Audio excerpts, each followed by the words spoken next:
Are the best school systems in the world really the best? Unpacking Finland education.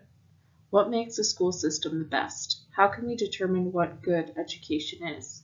It is often referenced that Finland's educational system is one of the best, according to some, but why? How can an educational system ever be considered the best when there are so many unique circumstances surrounding education, such as culture and location? Could it be that Finland is only the best from a statistical standpoint? This proposal, an inquiry project, will use Finland as a baseline to discuss the best education, or if the best can even be determined. This presentation will discuss the role of comparative education, unpack the Finland educational system through the PISA results, as well as discuss some of the attitudes and structures that are within the system, and then we will determine if educational systems can even be ranked considering and using comparative education. The role of comparative education. Comparative education is when educational systems are compared to provide a baseline or data upon the success of educational systems. Comparative education can be used to determine what is useful and desirable in education and can inform policy and allows teachers to make informed decisions to create educational change. It is a method to understand the mechanisms of education. There are three things that we must consider when using comparative education, and the Grant article does a great job of describing these things. First, we must consider that education does not mean the same thing in all societies. Second, to make useful comparisons, it must be considered there are many other factors that determine what education is, what it can do, and how it aims to be defined. Lastly, the parts of education need to be seen as a whole. This is because the systems are interdependent on each other. The Finland educational system is often thrown around to be one of the best in the world, but why? And how does Finland achieve this status? Would their ways of education work for Canada?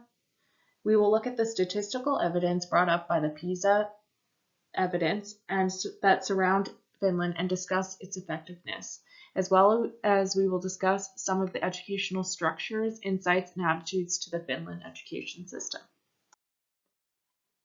Their system is compiled of 1 year of primary school that 6-year-olds are required to attend, 9 years of compulsory basic education for students aged 17 to 16 years old, post-compulsory education that consists of 3-year general and vocational upper secondary education and training, and higher education in the form of universities where academic work and research is completed.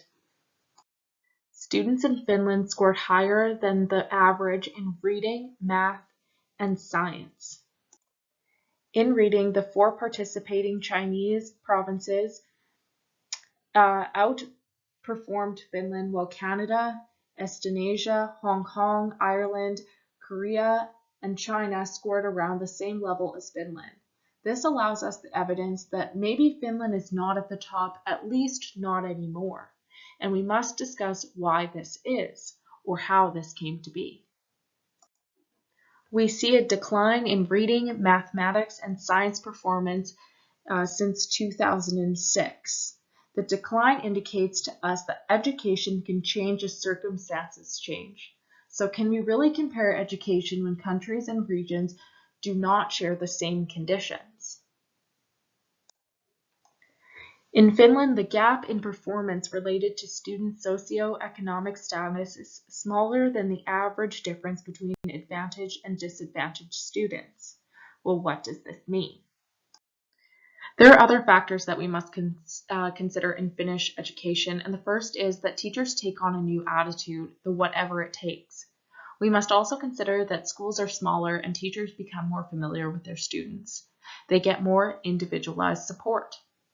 We also see a large look at equality within education. We don't see any comparisons or standardized tests. We see that all schools are publicly funded and that all teachers are taken from the same educated pool.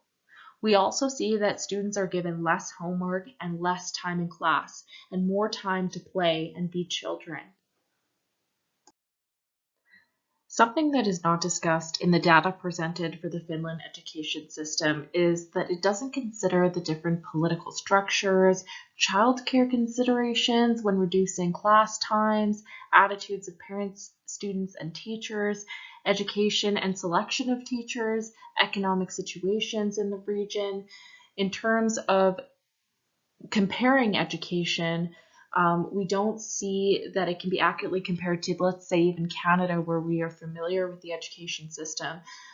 So something that we don't talk about is that we see this data from the PISA results, but we don't realize what it means in relation to other countries. And that's something that this paper further unpacks as you dive deeper into the information.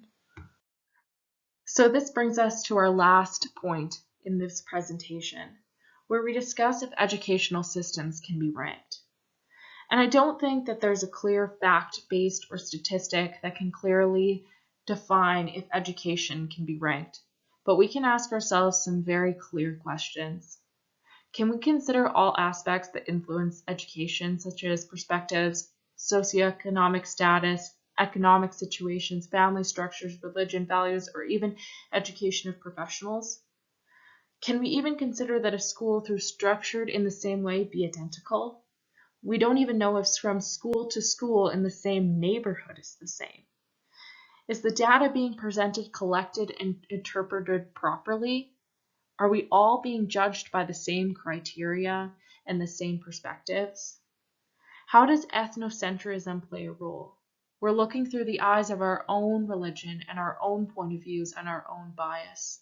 So how are we able to clearly define and accurately define without any influence if an education system is the best or if it's better than another?